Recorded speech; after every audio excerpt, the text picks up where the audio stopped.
Kami dari kelompok 14 kelas 4 Ansos akan membahas kasus bullying. Bullying atau perundungan merupakan masalah krusial di masyarakat dewasa ini. Perbuatan yang sangat tidak terpuji ini diartikan sebagai segala bentuk penindasan atau kekerasan yang dilakukan dengan sengaja oleh satu orang atau sekelompok orang yang lebih kuat atau berkuasa terhadap orang lain dengan tujuan untuk menyakiti dan dilakukan secara terus-menerus. Dalam kebanyakan kasus, bullying terjadi karena ketidakseimbangan kekuatan antara pelaku dan korban. Tidak hanya di Indonesia, kasus bullying ini juga marak terjadi di luar negeri. Namun, banyaknya kasus dalam negeri mendapat banyak sorotan. Salah satu kasus perundungan yang viral adalah perundungan siswa SMP disabilitas di Purworejo. Tanpa kita sadari, bullying memiliki dampak yang sangat buruk bagi kondisi psikologis dan mental seorang individu dalam jangka panjang.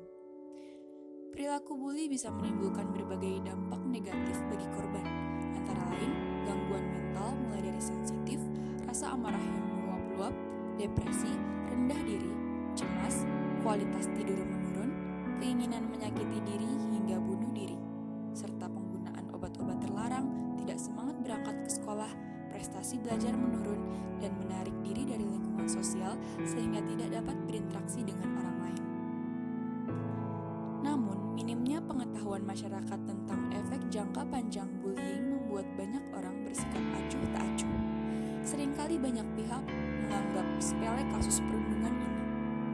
Undang-undang telah mengatur tentang tindakan bullying di lingkungan pendidikan pada pasal 54 UU 35 tahun 2014 yang berbunyi sebagai berikut. 1. Bahwa anak di dalam dan di lingkungan satuan pendidikan wajib mendapatkan perlindungan dari tindak kekerasan fisik, psikis, kejahatan seksual, dan kejahatan lainnya yang dilakukan oleh pendidik, tenaga kependidikan, sesama peserta didik, dan atau pihak lain. 2. Perlindungan sebagaimana dimaksud pada ayat 1 dilakukan oleh pendidik, tenaga kependidikan, aparat pemerintah, dan atau masyarakat. Perlindungan dalam kasus bullying ini dirasa masih kurang. Kebanyakan kasus tidak ditindaklanjuti terkait sanksi. Pelaku hanya memberikan permohonan maaf atas perlakuannya. Setelah itu, kasus tersebut dianggap selesai. Tidak ada hukum maupun peraturan yang melegalkan tindakan bullying dengan alasan apapun. Maka dari itu, kita sebagai mahasiswa Katolik harus berperan aktif dalam menyuarakan penolakan terhadap bullying. Hal yang dapat kita lakukan untuk menghadapi situasi seperti ini adalah dengan mengikuti kampanye-kampanye yang banyak diselenggarakan oleh organisasi sosial untuk menyuarakan penolakan terhadap bullying. Tindakan bullying dapat dikategorikan dalam dua kategori, yaitu bullying verbal dan bullying non-verbal. Dalam contoh kasus yang kami ambil, yaitu tindakan bullying yang dialami siswa SMP di Purworejo, merupakan tindakan bullying non-verbal karena sang korban mendapatkan perlakuan fisik yang dapat dikatakan tidak manusiawi. Maka, sesepele apapun tindak bullying dapat dikategorikan sebagai tindakan diskriminasi.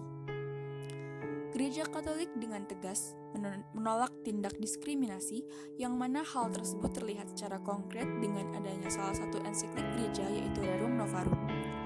Pada tahun 1891, Paus Leo ke-13 menerbitkan ensiklik Rerum Novarum yang dengan tegas menentang kondisi-kondisi yang tidak manusiawi.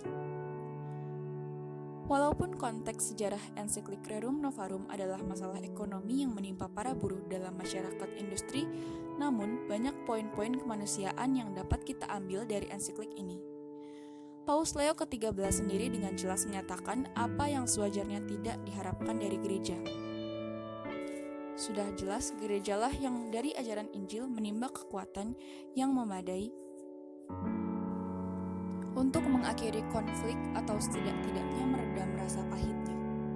Gereja jugalah yang berusaha melalui pedoman-pedomannya bukan melulu memberi penyuluhan kepada akal budi, melainkan membimbing peri hidup dan kesusilaan siapapun juga. Gereja mengelola organisasi-organisasi yang sangat efisien untuk mendukung terwujudnya kondisi-kondisi yang lebih baik bagi mereka yang serba tak ampunya. Paus Leo ke-13 sendiri begitu juga dengan para pengganti beliau selalu menampilkan cinta kasih kebapaan dan ketabahan pastoral, terutama untuk membela kaum miskin dan lemah seperti kaum disabilitas.